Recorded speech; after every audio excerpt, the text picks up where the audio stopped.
Good morning, friends. Welcome to the online classes. Today we discuss about class 12th, subject biology, chapter number 24, blood circulatory system of human, lecture number 1. So first of all, we discuss about what is the circulatory system. Circulatory system is a network consists of blood and blood vessels and heart, and this network supply tissue in the body with oxygen and other nutrient, hormone, and remove unnecessary waste products is called circulatory system. And these are of two types. Circulatory system के बारे में हम इतना बता सकते हैं कि हमारी बॉडी के अंदर ब्लड और ब्लड वेसल्स और हार्ट का बना हुआ एक ऐसा नेटवर्क जो हमारी पूरी बॉडी में ऑक्सीजन का सप्लाई करता है और अदर न्यूट्रिएंट की सप्लाई करता है, और साथ में अननेसेसरी वेस्ट प्रोडक्ट जो है उनको निकालने का काम करता है, वह कहलाता है सर्कुलेटरी सिस्टम। और सर्कुलेटरी सिस्टम टू टाइप्स का होता है, first open circulatory system and second closed circulatory system. Open circulatory system, in this a fluid circulate between cells and tissue by open duct, example some mollusk and insect। कि open circulatory system में जो fluid है वह circulate होता है sales और tissue में खुली डक्ट के ज़रिए। याद रखना, इनके अंदर जो डक्ट होती है वे बंद नहीं होती, खुली होती है एक तरीके से, जिसके कारण उसके टिश्यू तक वह ब्लड खुले तौर पे पहुंचता है। जबकि क्लोज्ड सर्कुलेटरी सिस्टम में क्या है कि क्लोज डक्ट होती है, मतलब सारी डक्ट एक दूसरे के साथ जुड़कर एक क्लोज पाथ बनाती है, जिसको कहते हैं क्लोज्ड टाइप का सर्कुलेटरी सिस्टम, जो आपको मैक्सिमम एनिमल्स में दिखाई देता है। नेक्स्ट बात करते हैं हम कंपोजिशन ऑफ ब्लड की। कि ब्लड की हम बात करें तो ब्लड एक टाइप का लिक्विड कनेक्टिव टिश्यू है जो एडल्ट के अंदर लगभग 5 लीटर की क्वांटिटी में मिलता है। याद रखना, एक एडल्ट ह्यूमन के अंदर ब्लड लगभग 5 लीटर की क्वांटिटी में मिलता है। ब्लड को हम देखें तो नॉर्मली ब्लड को 2 पार्ट्स में डिवाइड कर सकते हैं। प्लाज्मा जो है वह ब्लड का 55% पार्ट है एंड कार्पल्सेस जो है वह 45% पार्ट है। पहले बात करते हैं प्लाज्मा की। तो प्लाज्मा में मैंने कहा कि ब्लड का 55% जो पार्ट है प्लाज्मा, उसमें भी 90% वाटर होता है, जबकि 0.9% इनऑर्गेनिक कंपाउंड होते हैं, और ऑर्गेनिक कंपाउंड इसमें 9.1% मिक्स होते हैं। तो प्लाज्मा कह सकते हैं 55% जो प्लाज्मा है वह इस तरीके से बनता है। जबकि कार्पल्स की बात करें तो उसमें आरबीसी, डब्ल्यूबीसी एंड प्लेटलेट्स आते हैं। एक एक करके हम इन सब के बारे में डिस्कस करते हैं। तो सबसे पहले हम बात करते हैं आरबीसी यानी कि रेड ब्लड कार्पल्स। आरबीसी के बारे में देखें तो आरबीसी का एक और नाम है एरिथ्रोसाइट्स। याद रखना कि आपको बायोलॉजी की लैंग्वेज में हम उसको आरबीसी नहीं कहेंगे, उसमें हम कहेंगे एरिथ्रोसाइट। इसी तरीके से डब्ल्यूबीसी को ल्यूकोसाइट कहते हैं। याद रखना कि आपको आरबीसी का जो अदर नेम है मेडिकल की लैंग्वेज में, ये अदर नेम ही काम आते हैं। एरिथ्रोसाइट, ल्यूकोसाइट एंड थ्रोम्बोसाइट्स, ये वर्ड कई बार आते हैं। तो पहले बात करते हैं आरबीसी की। आरबीसी का जो एक और नेम है वह है एरिथ्रोसाइट। आरबीसी के नंबर की बात करें तो मेल के अंदर 55 लाख पर mm³ मिलता है, जबकि फीमेल के अंदर 45 लाख पर mm³ मिलता है। यहाँ पे ये जो mm³ है ये क्या स्ट्रक्चर है, जरा हम देखें इसको कि मिलीमीटर पर क्यूब, मतलब कि आप स्केल के अंदर देखते हो 1 सेंटीमीटर के बीच में आपको 10 छोटी छोटी लाइंस दिखाई देती है, वह मिलीमीटर होते हैं। 1 मिलीमीटर लंबा, 1 मिलीमीटर चौड़ा और 1 मिलीमीटर गहरा डेप्थ में अगर एक हम बॉक्स बना दे और उसमें हम खून ब्लड की एक बूंद डालें उसके अंदर, तो ब्लड अगर वह मेल का है तो उसमें आरबीसी की संख्या आपको 55 लाख मिलेगी, और अगर वह फीमेल का है तो 45 लाख आरबीसी आपको उस एक ब्लड में मिलेंगे। ये चीज़ कहलाती है MM³। आरबीसी की बात करें तो इसकी जो एज होती है वह 120 डेज़ की होती है। आरबीसी में हीमोग्लोबिन नाम का एक रेस्पिरेटरी पिगमेंट पाया जाता है। याद रखना, हीमोग्लोबिन जो है एक रेस्पिरेटरी पिगमेंट है जो आरबीसी में होता है और इसका काम होता है ऑक्सीजन को कंप्लीट बॉडी में सर्कुलेट करना, मतलब ऑक्सीजन को पूरी बॉडी में सप्लाई करने का काम हीमोग्लोबिन का होता है। हीमोग्लोबिन कितनी मात्रा में, कितनी क्वांटिटी में हमारी बॉडी में होता है, इससे रिलेटेड भी क्वेश्चन आ चुका है। तो आपको याद रखना पड़ेगा कि हमारी बॉडी में 12 to 16 ग्राम हीमोग्लोबिन पाया जाता है पर 100 ml ब्लड। याद रखना, हीमोग्लोबिन के बारे में क्या बताएं कि 12 to 16 gram haemoglobin present in 100 ml blood, ये उसकी मात्रा है यानी कि क्वांटिटी है। आरबीसी की बात करें तो आरबीसी फॉर्म्ड कहाँ होती है? बोन मैरो में। बनती कहाँ है? बोन मैरो में। और 120 दिनों के बाद, 120 डेज के बाद जब उसकी डेथ हो जाती है तो डीजनरेट कहाँ होती है? लीवर और स्प्लीन में। आपको बताना पड़ेगा बनती कहाँ है? बोन मैरो में। और डीजनरेट कहाँ होती है? लीवर एंड स्प्लीन में। सेकंड हम बात करते हैं डब्ल्यूबीसी की। डब्ल्यूबीसी यानी कि वाइट ब्लड कार्पल्सस। इसकी बात करें डब्ल्यूबीसी की तो डब्ल्यूबीसी के नंबर हमारी ब्लड में 6000 to 8000 पर mm³ होते हैं। याद रखना, 6000 to 8000 पर mm³ डब्ल्यूबीसी के नंबर हैं। इसका साइंटिफिक नेम जो है ल्यूकोसाइट है और इसकी लाइफ साइकिल क्या है? 4 to 7 days to several days की, लगभग 4 से 7 दिनों तक की इसकी लाइफ होती है। डब्ल्यूबीसी की बात करें तो डब्ल्यूबीसी को भी आगे हम 2 पार्ट्स में डिवाइड कर सकते हैं कि कुछ डब्ल्यूबीसी में आपको ग्रेन्यूल्स दिखते हैं, दानेदार स्ट्रक्चर दिखाई देता है, ग्रेन्यूल लाइक स्ट्रक्चर, वो कहलाते हैं ग्रेन्यूलोसाइट टाइप के डब्ल्यूबीसी। और कुछ के अंदर वह दानेदार स्ट्रक्चर यानी ग्रेन्यूल नहीं मिलते हैं तो वह कहलाता है ए ग्रेन्यूलोसाइट टाइप का डब्ल्यूबीसी।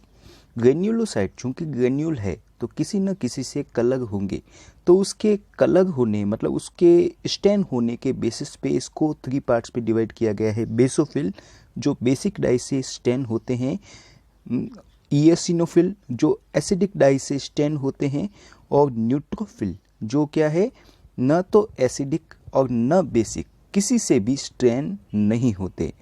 तो याद रखना है बेसोफिल, इओसिनोफिल एंड न्यूट्रोफिल। आगे बात करते हैं ए ग्रेन्यूलोसाइट की। ए ग्रेन्यूलोसाइट को भी, इसमें ग्रेन्यूल्स नहीं होते हैं तो इसको हम कैसे डिवाइड करेंगे? इसको ग्रेन्यूल्स है ही नहीं इसमें, तो इसमें हम स्टेनिंग भी नहीं कर सकते। तो इसमें क्या है, न्यूक्लियस देखा गया कि न्यूक्लियस का शेप कैसा है, कि इसमें कुछ ए ग्रेन्यूलोसाइट डब्ल्यूबीसी में न्यूक्लियस किडनी शेप का दिखाई देता है, इसलिए उनको कहा गया मोनोसाइट। और किन्हीं के अंदर ओवल शेप का न्यूक्लियस दिखाई देता है जिसको कहा गया लिम्फोसाइट। लिम्फोसाइट में ओवल शेप का न्यूक्लियस आपको मिलता है और ये इसकी लाइफ साइकिल है, 2 to 100 डेज की लाइफ साइकिल आपको इसमें मिलती है। इसीलिए मैंने यहाँ ऊपर डब्ल्यूबीसी में लिखा है 4 to 7 डेज से लेके सेवरल डेज तक, क्योंकि लिम्फोसाइट की उम्र ज़्यादा होती है। आगे बात करते हैं लिम्फोसाइट की, कि लिम्फोसाइट 2 जगह पर बनती है, एक तो बोन मैरो में बनती है, एक हमारे थाइमस में बनती है। तो बोन मैरो में बनने वाले लिम्फोसाइट को बी लिम्फोसाइट कहते हैं, जबकि थाइमस ग्लैंड में बनने वाले लिम्फोसाइट को टी लिम्फोसाइट कहते हैं। और लिम्फोसाइट में ही मैक्रोफेज नाम की कुछ सेल्स पाई जाती है जो क्या करती है कि हमारे इम्यून सिस्टम को मजबूत करने का काम करती है।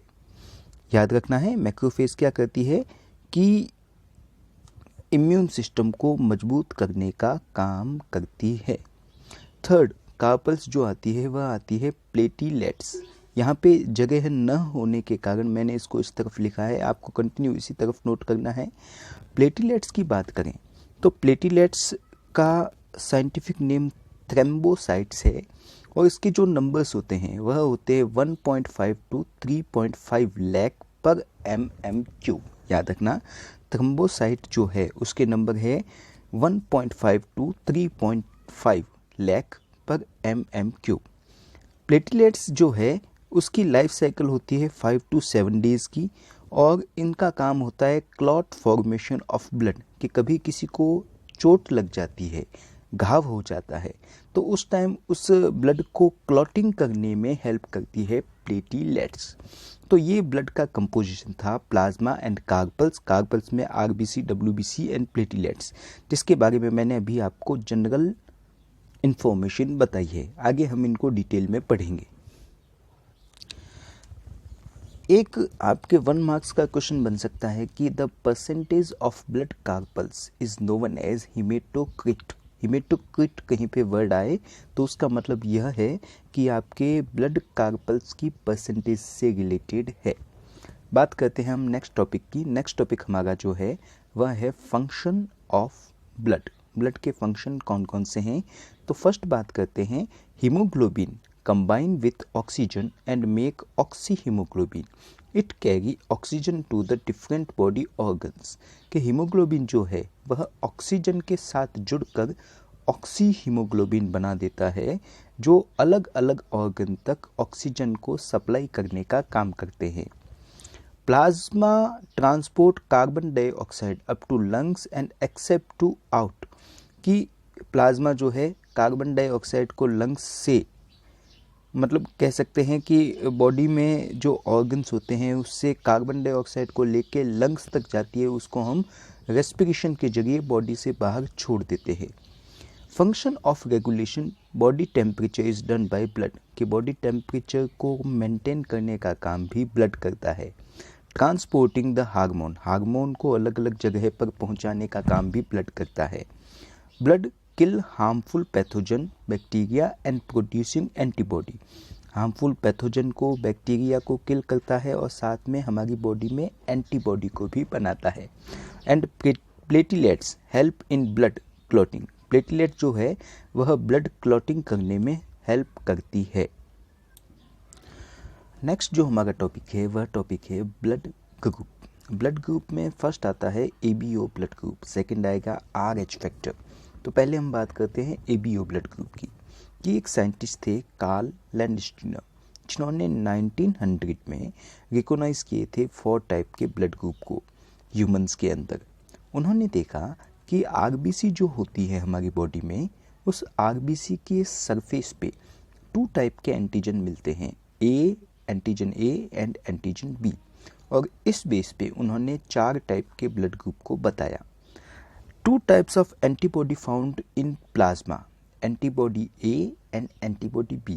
एक छोटा क्वेश्चन इसका भी बन सकता है, तो आपको याद रखना पड़ेगा कि प्लाज्मा कहाँ होती है, तो आपको बताना पड़ेगा एंटीबॉडी कहाँ होती है, तो आपको बताना पड़ेगा एंटीबॉडी प्लाज्मा में पाई जाती है, जबकि एंटीजन आरबीसी की सरफेस में होते हैं।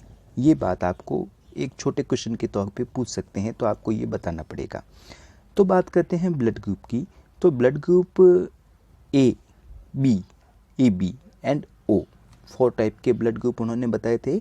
उन्होंने कहा था कि जिस ब्लड ग्रुप में आरबीसी के ऊपर ए एंटीजन पाया जाए वह कहलाता है ए ब्लड ग्रुप, बी एंटीजन पाया जाए तो वह बी ब्लड ग्रुप, ए और बी दोनों एंटीजन मौजूद हो तो वह कहलाता है ए बी ब्लड ग्रुप, और अगर एंटीजन आरबीसी की सरफेस पे एब्सेंट है तो वह कहलाता है ओ टाइप का ब्लड ग्रुप। और साथ में उन्होंने ये चीज़ बताई थी कि जो उसका एंटीजन होता है उसका अपोजिट उसकी एंटीबॉडी होती है। जैसे कि अगर किसी का ए एंटीजन है तो एंटीबॉडी बी मिलेगी, बी एंटीजन है ब्लड में तो एंटीबॉडी ए मिलेगी, और ए और बी दोनों एंटीजन हैं तो एंटीबॉडी उसमें मिलेगी ही नहीं, एब्सेंट होगी। और अगर एंटीजन एब्सेंट है तो उसमें एंटीबॉडी आपको ए और बी दोनों मिलेगी। साथ में उन्होंने यह बताया कि जो ए बी ब्लड ग्रुप का व्यक्ति होता है वह किसी भी ब्लड ग्रुप को ले सकता है। याद रखना कि ए बी ब्लड ग्रुप जो है वह किसी भी टाइप के व्यक्ति से ब्लड को ले सकता है, एक्सेप्ट कर सकता है। इसलिए ए बी ब्लड ग्रुप के व्यक्तियों को यूनिवर्सल रिसिपिएंट टाइप का ब्लड ग्रुप कहा गया। याद रखना ए बी जो ब्लड ग्रुप है वह सभी से ब्लड ले सकता है, कैन रिसीव। तो आप देखोगे इसमें सभी का नाम आता है A B, O, A and B. जबकि ओ ब्लड ग्रुप जो है वह सभी टाइप के ब्लड ग्रुप को ब्लड दे सकता है, इसलिए उसको यूनिवर्सल डोनर के नाम से जाना जाता है। याद रखना, ओ ब्लड ग्रुप जो है उसे यूनिवर्सल डोनर कहा गया, जबकि AB को यूनिवर्सल रिसिपिएंट कहा गया। If someone blood mixed together with different blood group, then due to the antigen antibody reaction, the RBC stick together and destroyed. This activity known as agglutination. याद रखना, agglutination क्या होता है कि अगर हम किसी का ब्लड ग्रुप जांच नहीं करें, चेकअप न करें और सीधे ही एक दूसरे का ब्लड ग्रुप उसमें चढ़ा दे, मान लो मैंने A ब्लड ग्रुप वाला B में व्यक्ति में डाल दिया, तो जैसे ही डालेंगे तो दोनों की RBC एक दूसरे से चिपक कर डिस्ट्रॉय हो जाएगी और डिस्ट्रॉय होने के कारण उस व्यक्ति की डेथ हो जाएगी। तो इस प्रोसेस को कहते हैं एग्लूटिनेशन। याद रखना, एग्लूटिनेशन कब होती है? जब अलग अलग टाइप के ब्लड ग्रुप को हम मिक्स कर देते हैं तो एग्लूटिनेशन रिएक्शन होती है। बर्नस्टीन नाम के साइंटिस्ट थे जिन्होंने 1924 टू 25 के बीच में हमको यह बताया था कि जो ABO ब्लड ग्रुप होता है, ABO blood group determined by I gene, उन्होंने बताया कि ABO ब्लड ग्रुप को कंट्रोल करता है आई टाइप का जीन, जिसमें 3 टाइप के एलील्स होते हैं, IA, IB and IO। 3 types के एलील उन्होंने बर्नस्टीन नाम के साइंटिस्ट ने बताए थे, IA, IB एंड IO। और उन्होंने ये भी बताया कि A ब्लड ग्रुप होता है, उसमें हमको पता है कि जीन्स जो है हमेशा पेयर में होते हैं, जोड़ों में पाए जाते हैं। तो उन्होंने बताया कि अगर किसी का ब्लड ग्रुप A है तो उसमें 2 ही पॉसिबिलिटी मिलेंगी, या तो उसके दोनों जीन IA टाइप के होंगे, या उसमें एक होगा IA टाइप का जीन और सेकंड होगा I0 या IO टाइप का जीन। जबकि B ब्लड ग्रुप होगा, उसमें भी 2 पॉसिबिलिटी आपको मिल सकती है, या तो दोनों जीन्स आपको IB टाइप के मिलेंगे, या एक IB और एक आपको IO टाइप का जीन मिलेगा। AB ब्लड ग्रुप है तो उसमें एक पॉसिबिलिटी ही होती है, चूँकि जीन जोड़ों में पाए जाते हैं, पेयर्स में होते हैं, तो उसमें IA एंड IB टाइप के जीन्स आपको मिलेंगे। जबकि O ब्लड ग्रुप में IO टाइप के जीन्स आपको मिलते हैं। बर्नस्टीन ने हमको यह भी बताया था कि IA और IB genes are dominant over IO। याद रखना, बर्नस्टीन ने हमको यह बताया था कि ये जो A और B, IA और IB जो जीन्स होते हैं वह I0 के ऊपर डोमिनेंट होते हैं, अपना प्रभाव बताते हैं, I0 के लक्षणों को छुपा देते हैं। जबकि IA और IB जब एक दूसरे के साथ होते हैं तो को डोमिनेंस को बताते हैं, मतलब दोनों अपने कैरेक्टर को शो करते हैं। याद रखना, इसी के कारण AB ब्लड ग्रुप बना। क्या कहा? IA और IB जीन I0 के ऊपर तो प्रभावशाली है, डोमिनेंट है, जबकि एक दूसरे के साथ को डोमिनेंट है। को डोमिनेंट का मतलब सह प्रभावी, एक दूसरे के साथ कह सकते हैं इक्वल। एक क्वेश्चन इस तरीके से बन सकता है जैसे कि let assume that 2 couples are claiming for a child, कि 2 कपल्स है जो एक बच्चे को क्लेम कर गए हैं। बच्चे का ब्लड ग्रुप B है, जबकि फर्स्ट कपल जो है उसमें मेल का ब्लड ग्रुप O है, IO टाइप के जीन्स, जबकि फीमेल का ब्लड ग्रुप AB है, IB टाइप के जीन्स उसमें हैं। और सेकंड कपल में मेल का blood group IA A blood group का है, जबकि फीमेल में B ब्लड ग्रुप है, IB एंड I0। तो हम कैसे हेरिडिटी के तरीके से बता सकते हैं कि इन कपल्स में किस टाइप के बच्चे हो सकते हैं? तो फर्स्ट कपल की बात करें, मेल में O टाइप का ब्लड ग्रुप था, जबकि फीमेल में AB टाइप का ब्लड ग्रुप था। तो इनका फर्स्ट जीन इनके फर्स्ट जीन से बनता है, तो I0 IA A टाइप का ब्लड ग्रुप होगा, I0 IB B टाइप का ब्लड ग्रुप होगा, I0 IA A टाइप का ब्लड ग्रुप होगा, I0 IB B टाइप का ब्लड ग्रुप होगा। कि मतलब अगर फर्स्ट कपल में अगर बच्चे होते हैं तो उनके बच्चों की पॉसिबिलिटी क्या होगी? पॉसिबिलिटी में A या B 2 टाइप का ब्लड ग्रुप ही उनके बच्चों में बनेगा। जबकि सेकंड कपल की बात करें तो उसमें मेल का ब्लड ग्रुप ए था, फीमेल का ब्लड ग्रुप बी था। तो हम बात करते हैं तो IA IB AB blood group बनेगा, IA I0 ए टाइप का ब्लड ग्रुप बनेगा, IA IB AB टाइप का ब्लड ग्रुप बनेगा and IA I0 A type का ब्लड ग्रुप बनेगा। तो सेकंड कपल को अगर हम ध्यान से देखें हेरिडिटी के बेसिस पे तो उनमें AB और A टाइप का ब्लड ग्रुप ही उनके बच्चों में बन रहा था, B ब्लड ग्रुप बन ही नहीं रहा था। तो इस तरीके से भी हम निकाल सकते हैं कि यह बच्चा किस कपल का है। तो ये चेक कर सकते हैं हम मेंडल के तरीके से। तो इस तरीके से हमको पता चल जाता है कि ये जो B ब्लड ग्रुप वाला बच्चा है वह फर्स्ट कपल का ही हो सकता है, क्योंकि उनमें B ब्लड ग्रुप की पॉसिबिलिटी है, जबकि सेकंड कपल के अंदर पॉसिबिलिटी ही नहीं है कि इनमें B ब्लड ग्रुप का बच्चा पैदा हो। तो आज के लिए इतना ही। नेक्स्ट क्लास में हम इससे आगे के टॉपिक को पढ़ेंगे। तब तक के लिए गुड बाय, थैंक यू।